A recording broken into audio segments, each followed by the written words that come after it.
The little thing is like, oh, okay, so it's cherry flavor. The stick is cherry flavor, and they got the damn chamoy or the salt in the thing. That shit smack, bro. I don't care what nobody say, dog. That shit, ooh. Sniffing it, which immediately Whoa. warned people about the similarity with drug use. They were sniffing it? Nah, we wasn't doing none of that, bro. Yo, man, it's been about a week since I recorded a video. I took a little break. I had to work a lot. 1, 2. It's kind of discouraging to, you know, make these videos and nobody's really watching them. But I ain't giving up. I'm in this for the long run, you know what I'm saying? With that being said, what's happening? It's your boy GRT back with another video. We are about to watch 10 banned candies that can kill. Before we get into it, leave a like, subscribe to the channel, comment, do all that good stuff. Hit that bell, get your notifications on, and check out the rest of my videos on the channel, bro. I got some heat. I got some fire. So I probably look tired. I woke up at 3 again this morning. It's 3 a.m. It's 2 p.m. right now when I'm recording. Anyway, let's get it. 10 banned candies that can kill. Number 10, hippie. See, now when they say it can kill, like, I don't know if that's clickbait. I don't know, bro. Sippy. The 60s were a more experimental time. What? That's probably the only explanation for how a product like Hippie Sippy ever made it onto shelves. The sweet Hippie Sippy. Imported candy hit as inducement to narcotics use. Hippie Sippy says, I'll try anything. Whoa. Manufactured in Japan, but Japanese people was on something else back then, golly. Product like Hippie Sippy ever made it onto shelves. The sweet treat consisted of multicolored chocolate balls that were contained within a vial, and to get to them, you had to suck through the needle. No way. The similarities to drug use weren't accidental, but were in fact the whole point of this candy. It was designed to replicate hippie drug culture, with the needle and syringe being associated with heroin use. Oh, they was tripping with this one. Yeah, bro, I really hit this video to see if, like, I would recognize some of the candies, like, see if I ate it, and that's why I messed up today, you know what I'm saying? But and the colored, nah, brother, not this one. Nah, I ain't had this one. with heroin use, and the colored balls representing uppers and downers. To make things even worse, each Hippie Sippy came with a button that had slogans such as Hippie Sippy says I'll try anything, and we sell happiness. Needless to say, sense prevailed and the products were pulled from the shelves less than a year after being released. Making drug use feel fun to children clearly risks them moving on to harder candies later in life. So this could have potentially been one of the most dangerous products to ever have been developed. Number 9. Kinder Eggs and Wonder Balls. What? Hold on. Nah. These are on the shelf at Target right now. The only way chocolate could be made any better. I don't know. Maybe it's different. Maybe they changed it. But nah, brother. I seen them the other day. I was about to grab. For kids is if it includes a plastic toy to play with once all the sugary goodness is gone. And that's exactly what Kinder Eggs and Wonder Balls tried to offer. The Kinder version is available around the world, and each one contains a plastic egg that contains a collectible toy to assemble. But for a long time, they've been banned in the US. It's all because of a law that was introduced in the 1930s that strictly prohibited non-nutritive objects from being embedded within any type of food. The concern was that some people wouldn't be aware there's something in the treat that can't be eaten, okay. and it would therefore pose a serious choking hazard. That most definitely makes sense, but I definitely do remember eating these as a kid. They're not really dangerous. You could, like, choke and die, but while this may seem like overzealous lawmaking, the concerns aren't completely unfounded. In 2016, a 3-year-old girl in France died after choking on a toy in a Kinder Egg. And there have been a number of instances elsewhere where injuries have happened because of swallowing the plastic figurines. Despite repeated attempts to finally bring the candies to the US, it looks as if the ban is here to stay. Number 8. Toxic Waste Chew Bar. Toxic waste. Toxic waste candy has become popular recently because of its extreme sourness. But there was one product in the range, the Toxic Waste Nuclear Sludge Chew Bar, that was banned in 2011. It had been originally launched in 2007, but there were serious concerns about the ingredients that were used to make the candy. Not, as you might suspect, in regard. Oh, is that an ASMR video? Golly, that sounded very disturbing. Anyway, I love sour candy. I never seen those. I wish I did though, because ain't nothing really like Warheads. They be sour for like 2 seconds, and then you just got the candy. Honestly, you could just spit that part out. I'm here for the sour. They made it so sour, but more as a result of where and how they were produced. The company's factory was in Pakistan, and following tests, the FDA revealed that they had detected significant levels of lead within the chew bars. Lead? To a level that could be potentially harmful to small children, infants, and pregnant women. Lead? Regulations require lead levels to be below 0.1 parts per million, and the bars were found to have at least 3 times this limit. Lead. Particular candy for like the pencils. Oh, y'all wilding out. The toxic waste range of candies complied with the recall. The bars were removed from stores, and instead of reworking the recipe, they gave up on that particular candy for good. Bro, stop playing that lady, bro. Stop playing that lady, bro. In 2004, Kraft thought there's different versions of gummy candy available in the. Number 7. Roadkill Gummy Candy. There are countless different versions of gummy candy available in stores. Yeah, I could definitely see the problem with that one. But I also feel like I had this one. Roadkill. They really thought that was a good idea, bro. And in 2004, Kraft thought they had come up with an idea that would help them stand out among the rest. Roadkill-themed gummy candies. Each one was in the shape of chickens, squirrels, and snakes with tire tracks on them. That's wild. What was intended to be a tongue-in-cheek joke soon began to cause problems. They ended production of the treats the following year after a series of campaigns by animal rights activists who claimed they trivialized the idea of injuring animals. See, but that's not even it. Bro, you injure the animal, why you gotta eat it, bro? I hit a squirrel one time in my car. I couldn't even sleep that night, bro. I felt so bad.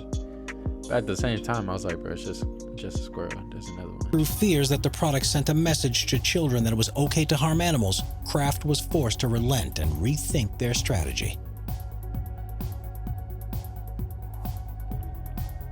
Number 6. Lucas Mexican Candy. Okay, what? All of it? Nah, bro, not all of it. You know what? All right, bro.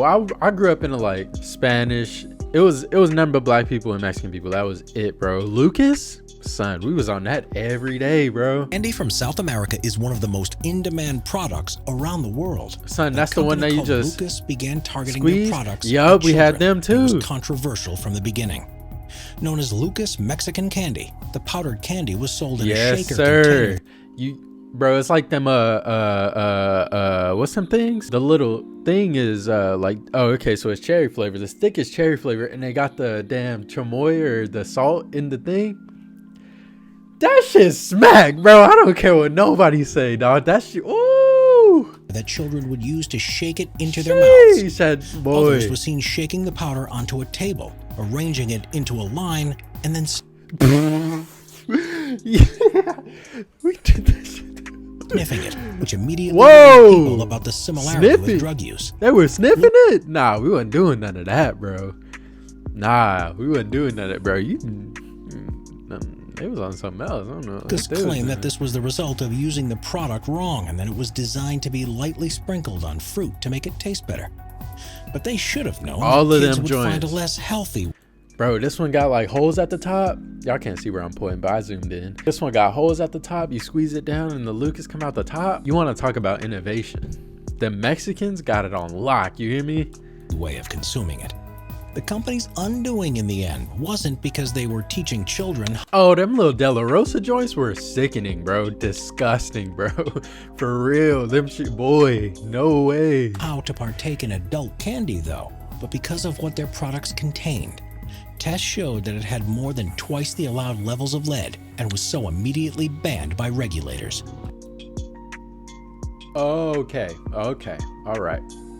Cool. Good to know. Interesting.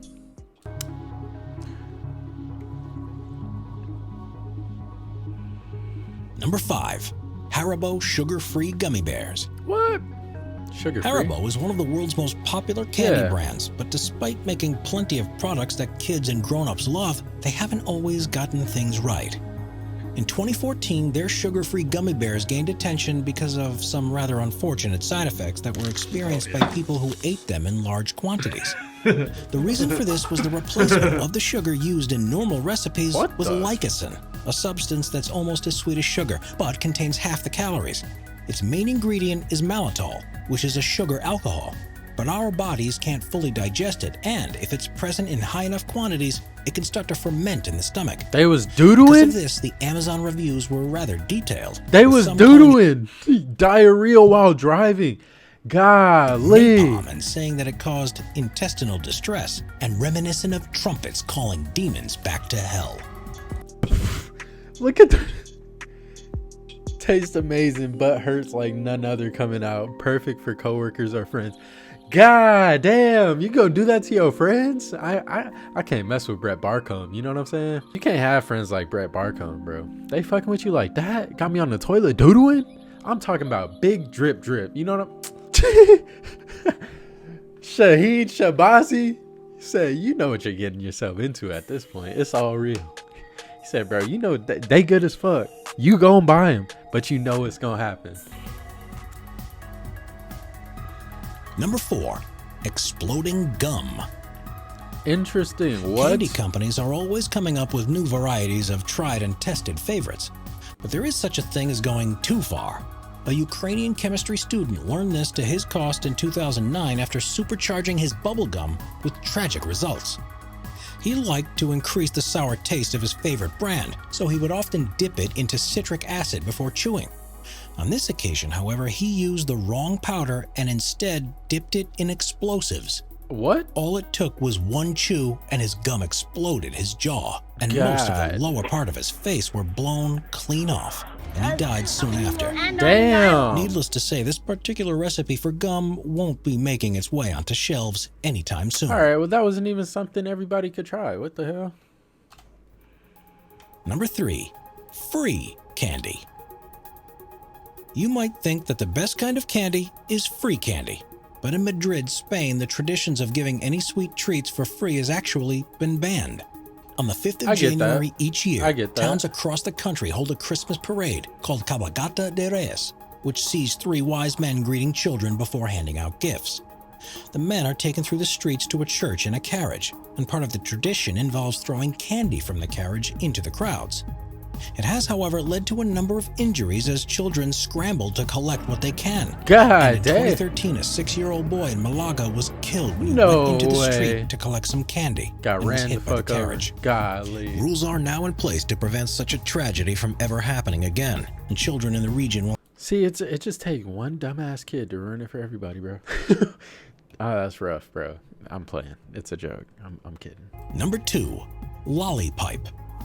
Lollipipe. Even though lollipipes Whoa. were never intended to be sold to children, their availability in a wide range of flavors meant that it was inevitable that kids would get their hands on them, and this posed a real problem. You could smoke Made out from it. Okay. He said it wasn't aimed at kids, but still, bro. Actually, if it's not aimed at kids, like sell that at what's it called? Like Planet K? I don't see no problem with that. I'm gonna keep it 100, bro. Candy, these pipes were designed for smoking certain substances through, and one of their marketing claims was that they were flame-proof, so could be used time and time again. They became really popular with smokers, but they were believed to encourage children to try out what they were designed for, and this resulted in a significant increase in drug use by underage people. The pipe was banned from sale in every 7-Eleven store in Indiana following complaints by parent groups. You don't sell them at They are now very difficult 7-Eleven. to get a hold of in physical stores, with those who really want one having to rely on purchasing them online. Yeah, nah. I don't think this is a bad idea.